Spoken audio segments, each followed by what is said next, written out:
ძალიან დიდი მადლობა, დაბრძანდით ჩვენთან ახლა არიან ძალიან საინტერესო სტუმრები, ქალბატონი მანანა კვირკველია, ქალბატონი ნესტან ვერულაშვილი.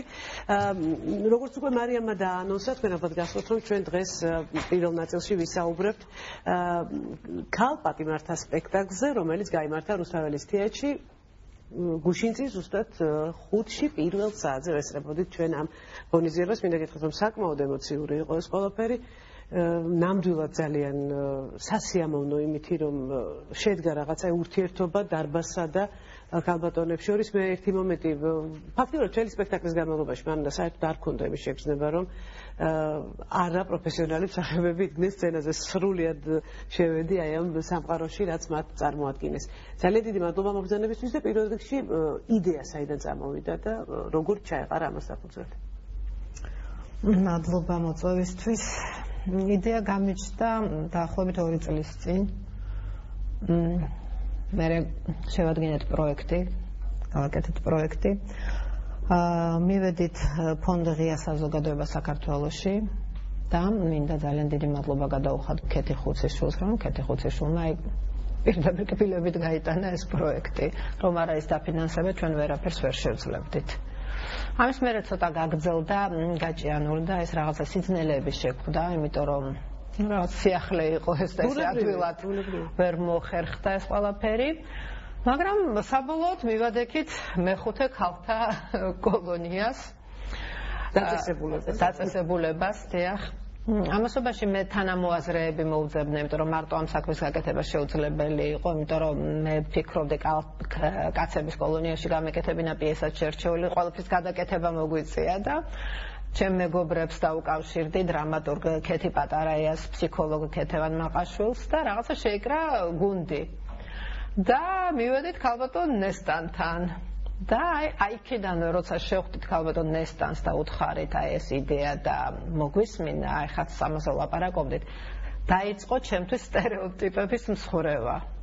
იმიტომ რომ ქალი კოლონიის დირექტორი რაღაცა წარმომედგინა და ამ დროს დამხვდა ადამიანი, რომელმაც აი რა ვიცი, იმ წუთში მიხვდა ყველაფერს. აი რას მიხვდით ქალბატონ ნესტან? იმ წუთში მივხვდი იმას, რომ ძალიან საჭირო პროექტი იყო ეს და ძალიან მნიშვნელოვანი პროექტი იქნებოდა იმ ქალბატონებისთვის, რომელიც დღეს მდგომარეობით იმყოფებიან ქალთა დაწესებულებაში. თვითონ სპექტრი ამ ადამიანების და თვითონ შესაძლებლობები არის ძალიან დიდი. მაშინაც ასე ვფიქრობდი და დღესაც ასე ვფიქრობ, იმიტომ რომ ჩვენ არაერთი ღონისძიება გაგვეკეთებია დღეს შესანიშნავი დაწესებულებაში, ყოველთვის აქტიურები არიან და აქვთ იმის შესაძლებლობა, რომ თავიანთი პროფესიონალიზმი, თავიანთი მიდგომა საკითხისადმი ძალიან კარგად მიიტანონ მაყურებლამდე და არაერთ ღონისძიებას ჰქონია ჩვენთან ჩაყრილი საფუძველი იმისა, რომ საზოგადოების ღირსშესანიშნავი წევრები მობრძანებულან ჩვენთან დაწესებულებაში, მათ ძალიან მჭიდრო კავშირი აქვთ ამ საზოგადოებასთან და ძალიან ბევრ კარგ ჩანაფიქრს ჰქონდა განხორციელება და დღემდე ასე არის. მივხვდი, რომ ამას ძალიან აიტაცებდნენ ჩვენი ქალბატონები ამ პროექტს, საინტერესო იქნებოდა მათთვის და დაიწყო ჩვენი თანამშრომლობა, ასე ვთქვათ, ქალბატონ მანანასთან და იმ შემოქმედებით ჯგუფთან, რომელიც მობრძანდა დაწესებულებაში. მანანა, როგორ შეხვდა თვითონ ქალბატონები ამას და როგორ აარჩიე, ვთქვათ, წამყვანი როლების შემსრულებლებს? ხო, ესეც ძალიან საინტერესო იყო, იმიტომ რომ ჩვენ ფაქტობრივად ბევრი სიძნელეები გადაგვალახინა ქალბატონ ნესტანმა, იმიტომ რომ აი კასტინგის ჩატარება პრინციპში, რასაც ქვია კასტინგი, არ დაგჭირდა, იმიტომ რომ მოგვიყვანა ის ჯგუფი, რომელიც უკვე გამოცდილი ყავდა. თუმცა იქიდან ბევრმა უარი თქვა, იმიტომ რომ იმათ თავიანთი სუბიექტური მოსაზრება ვიღაცას არ უნდა და არ დამარწყვეს ეს პროექტი გულისხმობს დოკუმენტური ფილმის გადაღებასაც და ელენე ასათიანი დოკუმენტალისტი ფილმს იღებს ყველა ამაზე და ნუ მალე ფილმიც გამოვა და ძალიან საინტერესო იქნება. ამიტომ ის ჯგუფი უკვე მომზადებული იყო იქიდან. ნუ ბევრს არ უნდა და ეკრანზე გამოჩენა. ბევრი წავიდა, რაღაცა იყო ხო ცვლილებები ამ ჯგუფში და ბოლოს დარჩა ეს 8 ქალბატონი, რომელიც ბოლომდე მოვიდა და თქვენი ხილეთ უკვე ესენი რუსთაველის თეატრში. პროფესიონალი მსახიობი და ქალბატონები, რომლებსაც არასდროს თქვათ სცენაზე ფეხი არ დაუდგავთ მსახიობის ამპლუაში. აი როგორი იყო მათი თანამშრომლობა? ძალიან საინტერესო იყო პროექტში მონაწილეობას იღებდა გიორგი ზანგური, თავისუფალი თეატრის მსახიობი და მისთვისაც ძალიან საინტერესო. საერთოდ აიცით რა იყო ყველაზე სასიხარულო ჩემთვის რა იყო იყო. როგორც კი გაიჟღერებდა რომ ესეთი იდეაა და მინდა ეს ადამიანები იმ წუთში თანხმდებოდნენ. არ იყო მოვიფიქრებ, ნახოთ რაღაცა, იმ წუთში ყველამ თავისი საქმე გადადო და წამოვიდა, იმიტომ რომ ყველამ მიხვდა მნიშვნელობას, რომ ეს აუცილებლად გასაკეთებელი იყოს. ეხლა რაც შეეხება ჩვენ ძვირფას უსაყვარლეს ქალბატონს, რომლებიც აი რა ვიცი, აი მართლა ახლობლები გახდნენ ჩვენი და აი მენატრებიან და იმათაც ვიცი რომ ვენატრები ხოლმე. ესენიც ესე თავიდან ცოტა ფრთხილად შეხვდნენ, გვაკვირდებოდნენ რაღაცა ვინა ვართ, რა ვართ. მე კეთი პატარა ამ ძალიან საინტერესო სულები მოიფიქრა იმ ხრივ, რომ ჩვენ არაფერი არ მოვახვიეთ თავს. ახლა შეგვიძლია მიგვეტანა რაღაცა პიესა და ეს პიესა გვინდა. არა, პიესა სპეციალურად მათთვის დაიწერა. ესე იგი ისინი ყვებოდნენ თავიანთ ისტორიებს, ჩამოთვალეს პრობლემატიკა, რა არის მათთვის მნიშვნელოვანი. მე ყველაფერი ეს შეგროვდა, გადაამუშავა ქეთიმეს და აი ამის მიხედვით დაწერა პიესა, თუმცა ხა ეს მათი ბიოგრაფიები იქ არ შესულა, მაგრამ პრობლემატიკა ნამდვილად ის არის, რაც მათ აინტერესებდა. და მე მგონი აი რა ვიცი ძალიან დიდი მადლობა უნდა გადაუხადო ქეთის, იმიტომ რომ ლომის წილი არის დრამატურგიაში, იმიტომ რომ ძალიან საინტერესო პიესა გამოვიდა და იმათმა დაინახეს თავიანთი თავი, აი ეს პრობლემები და ისე შეეთვისნენ ამ როლებს, რომ რა ვიცი, მე მგონი ბევრი პროფესიონალი მსახიობი მოიტოვეს გვერდზე. მე აბსოლუტურად გულწრფელად ვამბობ, მე ვესწრებოდი სპექტაკლს და ნამდვილად შემიძლია გითხრა, რომ ბიჭი კიდევ ფიქრობდი ჩემთვის, რომ ვერც ყველაფერი შეიძლება მოხდეს, იმიტომ რომ ადამიანები ისე ბუნებრივად და ორგანულად იყვნენ სცენაზე და აბსოლუტურად არ დამჩენია შთაბეჭდილება, რომ ეს იყო დაზუთხული, შესწავლილი რაღაცა როლი, რომელიც გამოიტანა ადამიანმა სცენაზე. ეს იყო მათთვის ძალიან ბუნებრივი გარემო. გავდონესთან, აი თქვენ ალბათ სულ აკვირდებით, სხვადასხვა პროექტებიო ამბობთ და თქვენ სხვადასხვა პროექტები არსებობს, ალბათ მოდიან მხატვრებიც, მომღერლებით, ძალიან სხვადასხვა ხელოვნების სხვადასხვა მიმართულების წარმომადგენლები. მაგრამ რა არის განსხვავება, როცა თავად არიან ჩართულები ასეთ პროცესში? აი მათი შთაბეჭდილებები იქნება მოგახსენებთ. ხშირად ისმის კითხვა ასეთი საზოგადოებაში, რა არის რესოციალიზაცია, რას ნიშნავს ეს სიტყვა? მე გეტყვით, რომ აი ეს იყო ნიმუში 5 დეკემბერი, სწორედ იმის თუ რას ნიშნავს რესოციალიზაცია. რესოციალიზაცია ნიშნავს სწორედ იმას, რომ მნიშვნელობა არ აქვს იმას, როგორი შემოდიხარ დაწესებულებაში. მნიშვნელობა აქვს იმას, როგორი გადიხარ დაწესებულებიდან. და სწორედ ამას უზრუნველყოფს საჯელახსოვლების დღევანდელი სისტემა, იმას, რომ სწორედ ღირსეულად, სწორედ კანონის სრული დაცვით მოხდეს ამ ადამიანების რესოციალიზაცია და საზოგადოებისათვის ისეთი ადამიანების დაბრუნება, რომელიც თავიანთი თავისთვისაც ძალიან სასიკეთო საქმეს გააკეთებენ და მე დარწმუნებული ვარ, რომ ქვეყნის აღმშენებლობის საკითხში ძალიან ბევრ წვლილს შეიტანენ. აი ამას ნიშნავს სწორედ ის, რომ ისინი ყოველდღიურად ჩვენთან არის არაერთი სასწავლო კურსი. სასწავლო კურსი, სადაც ღებულობენ ისინი სერტიფიკატებს, არაჩვეულებრივად ხატავენ, არაჩვეულებრივად ქარგავენ, არაჩვეულებრივ ხატებს ქმნილებებს აკეთებენ ისინი, არაჩვეულებრივად მუშაობენ თექაზე, სწავლობენ უცხოენ არაქართველებისთვის ისწავლება ქართული ენა, ქართველებისთვის ისწავლება უცხო ენა. ეხლა მართვის მოწყობების თეორიულ კურსაც კი გადიან თქვენ წარმოიდგინეთ და როდესაც გავლენ მე შემდგომ მეორე ეტაპს უკვე პრაქტიკულს გაივლიან და ამაში ისინი ღებულობენ სერტიფიკატებს. ჩვენ არაჩვეულებრივი სალონი გავაკეთეთ დაწესებულებაში, ეს საჯელახსოვლების დიდი მეოხებით იყო, სისტემის დიდი მეოხებით იყო.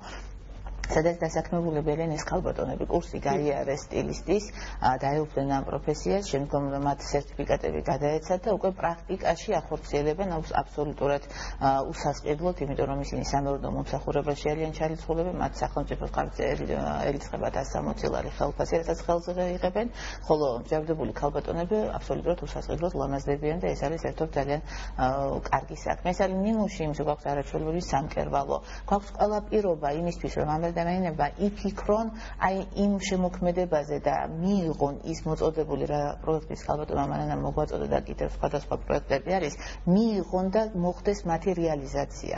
იმიტომ რომ თუ კი არ გაქვს ამის პირობა და არაფერი ნორმალურად არ არის აწყობილი, რაც იცი, ისიც გავიწყდება და არა ის, რომ ისწავლო და რაღაცა. ჩვენ ამიტომ ვფიქრობთ, რომ ყოველდღიურად მოხდეს ამ ადამიანების გაზრდა ამ კუთხით. ეხლა ქალბატონმა მანანამ თქვა, რომ ძალიან კარგად და თქვენც შეამჩნიეთ, რომ მათ ძალიან კარგად შეასრულეს ეს როლები, იმიტომ რომ თვითონ ამ სპექტაკლში თემატიკა იყო ისეთი მნიშვნელოვანი და ისეთი საჭირო, რომელიც გაცდა იმ მიკროსოციუმის პრობლემებს, რასაც მოიცავს თქვა დაწესებულება და საჯელახსოვლების სისტემა. ეს არის რაც არის საყოველთაო პრობლემა, რაც ყველას აწუხებს, როდესაც გავლენა შესაძლებელია მათაც შეაწუხონ და ეს იყო мотивация ამ ადამიანების უკვე მომავალზე გათვლით, იმიტომ რომ დაწესებულება არის ის ადგილი, სადაც უფალთან ძალიან ახლოს ხარ. ძალიან კარგად გადახედავ შენს წარსულს, შენს შეცდომებს, შენს ნაკლოვან მხარეს. ძალიან ოპტიმისტურად უყურებ მომავალს და ძალიან ბევრ ღრმა გეგმას აწყობ იმისთვის, როგორ უნდა წარმართო შენი ცხოვრება და ძალიან რეალურად უყურებ აწმყოს.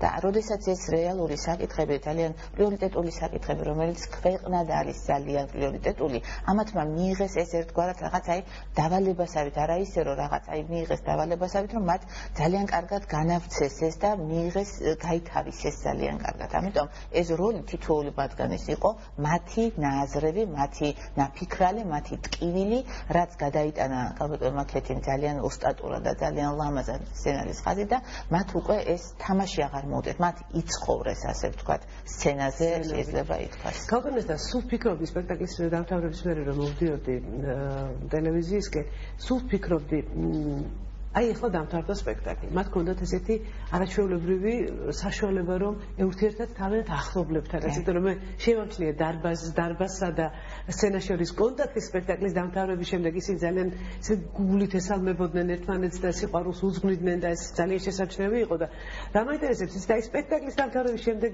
როცა უკან მიბრუნდნენ, ვთქვათ ციხეში იყო თუ არა თქვათ ცოტა ისეთი მომენტი მათთვის რომ აი არა გულისხმეთის რომ აი ეს კონტაქტი წამიერი რაღაცნაირად გაწყდა არა არავითარ შემთხვევაში ეს იყო ისეთი აღმაფრენა თქვენ ვერ წარმოიდგენთ როგორი აღმაფრენით დაბრუნდნენ ისინი დაწესებულებაში ხა შეიძლება ცოტა უხეშად ესე გამომივიდეს და მაყურებელმა თქვას რომ აღმაფრენით დაბრუნდეს მაგრამ იმხელა მუხტი წამოიღეს მათი სპექტაკლიდან და იმდენად სავსე მიყვენ თვითონ კანონმდებლობით მე გეტყვით რომ მონატრების გზნობა რა თქმა უნდა ყველა დედას ენატრება თავის შვილი და რაზეა ლაპარაკი ისინი ამ შემთხვევაში არიან დაწესებულებაში მაგრამ თვითონ კანონმდებლობა ითვალისწინებს იმას რომ თვეში სამჯერ მათ აქვთ პაემნის უფლება თავიანთ ოჯახის წევრებთან 1-დან 2 საათამდე აბსოლუტურად ადრე იყო მინის მიღმა ხდებოდა ეს პაემანი და ეს იყო სასწაული ტკივილი და ამაზე დიდი ტკივილი არ ვიცი ეხლაც აშლილად განიცდიან როდესაც აგონდებათ რა იყო და როგორ იყო მაგრამ დღეს შეუძლიათ მათ ჩაეხუტონ თავიანთ შვილებს მოეფერონ თავიანთ შვილებს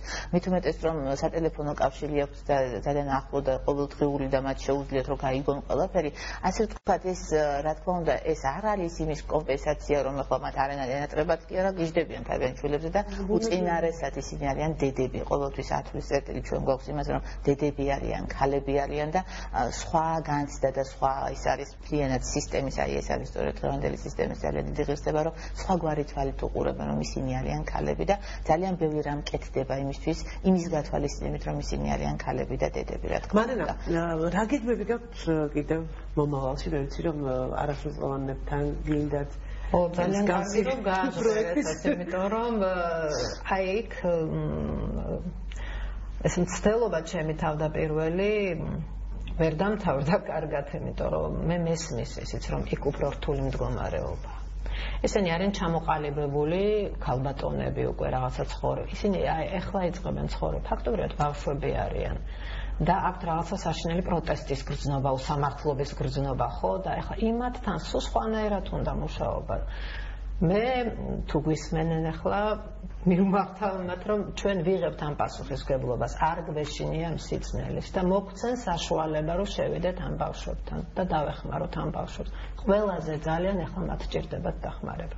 მე არ ვამბობ რომ არ ჭირდებოდათ ამ ქალებს, არ ჭირდებათ კაცებს, მაგრამ ეს ბავშვები არის გადასარჩენი იქიდან როგორ გამოვლენ ეს ბავშვები ამას ძალიან დიდი მნიშვნელობა აქვს და კიდე მინდა აუცილებლად ნინო ერთი რაღაცა თქვა რომ ეს პროცესი ხო ეს არის ორმხრივი პროცესი რა მე რატომ გამეხარდა ეს ამბავი ჩვენ პრემიერა ვითამაშეთ 5 მაისს პრემიერა უკვე იყო ეგ კოლონიაში ხო ეხლა აი აქ რატო გამეხარდა ეს ამბავი იმიტომ რომ რაღაცა ეს უკვე გზავნილი და ჩემ ქალებს სულ ამას ვეუბნებოდი მაბადეთ ჩემ ქალებს თქვენიც არ შეგვიძლია ნუ ისე ხო მართალია მაგაზე რომ ეს ხო და ეს ამას ვეუბნებოდი რომ არ იცით რა ითამაშეთ ისე როგორც თქვენ შეგიძლიათ ჩადეთ სული და გული იმიტომ რომ მოდი ესეთი რამე არ თქვან რომ ნუ პატიმ არის საწყალი ქალები არავინ არ შეგიცოდოთ თანაგრძნობა არის სხვა ღირსეულად გამოდით და ეს ფაქტი მოხდა და მინდა ერთი რაღაცა თქვა პათეტიკის გარეშე რომ ეს ქალები მზად არიან საზოგადოებაში განუსასრულად, მაგრამ საზოგადოება არ ემზად მის მისაღებად. მანანა შენ ძალიან მძიმე შეკითხვა დასვი, რაზეც პასუხი ალბათ. გესმით, აი ეს ძალიან არაერთგვაროვანია ეს დამოკიდებულება, ეს სტერეოტიპი, ციხეში ნამყოფი ქალი არ შეიძლება ჩემში დაიწყო პირველად მე ჩემ თავს ვეუბნები ამას რომ ჩემში აი ამ სპექტაკლით მეც მჭირდებოდა ეს სპექტაკლი ჩემში დაიწყო სტერეოტიპების რღვევა და აი რაღაცა რა უფლება მაქვს ვინმე მოუწოდო მაგრამ აი ყველას ვთხოვ რომ ძალიან სიფაქიზით მოექცენ ამ თემას არ შეიძლება აბსოლუტურად გეთანხმები იმიტომ რომ ნამდვილად ეს ადამიანები არიანით მაგრამ საზოგადოება უნდა იყოს მზად ამ ადამიანების მისაღებად, მეტად ისინი ყველა აბსოლუტურად არიან საზოგადოების სრულუფლებიანი წევრები და ძალიან კარგი ადამიანების სრულიად დარწმუნებული ვარ, იმიტომ რომ შეცდომის უფლება აქვს აბსოლუტურად ყველას და მივცეთ რომ ცხოვრება გააგრძელონ ამ ადამიანებმა. თავიდან ვეღარ დაიწყებენ, ისეთი ასაკია, რომ ეხლა თავიდან ცხოვრების დაწყება ძალიან ძნელია. მაგაში მაინც ვერ დაგეთახმები, მაგრამ ყოველთვის შეიძლება თავიდან დაიწყოს. კოშმარული სიზმარი დაივიწყონ ის და ცხოვრება გააგრძელონ იმ წერტილიდან. აუცილებლად დარწმუნებული ვარ ასეც იქნება. გაუტანესთან ახალი წელი ახლოვდება და თუ გაქვთ რაიმე საინტერესო გეგმები, მე მინდა შემოგთავაზოთ ერთი რამ. ჩვენ დიდი სიამოვნებით ჩავწერდით გალბატონებს თქვენთან და სახალხო მილოცვების სახით გავაკეთებდით ყოველდღიურ რეალურ სივრცეში სიამოვნებით.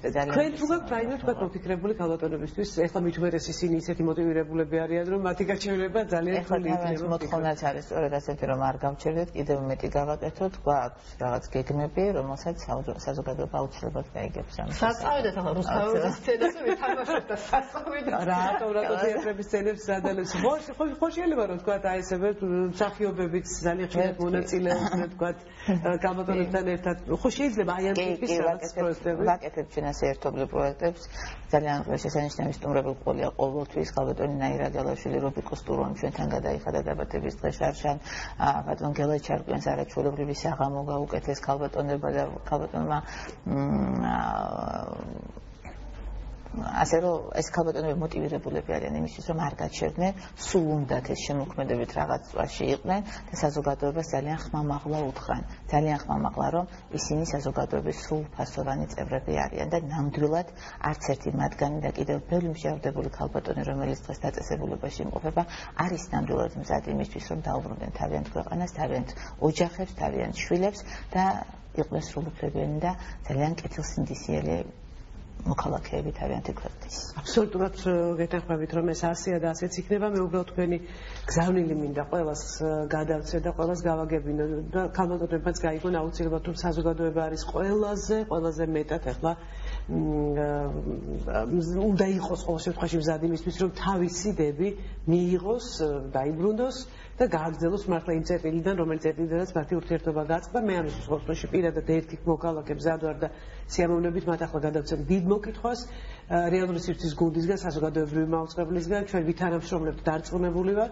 მე ხშირად მომიწევს თქვენ სპექტაკლებზეც მოსვლა, იმედი მაქვს რომ ეს იქნება არაჩვეულებრივი სანახაობა, როგორც ყოველთვის და როგორც შაბათს. რაც ნახეთ, ძალიან დიდი მადლობა მანინა, ძალიან დიდი მადლობა გალბატონესთან. ჩვენ რამდენიმე წუთით ახლა მომაბიჭრაზე გავდივართ, ხოლო შემდეგ დავბრუნდებით ასევე ძალიან საინტერესო თემით.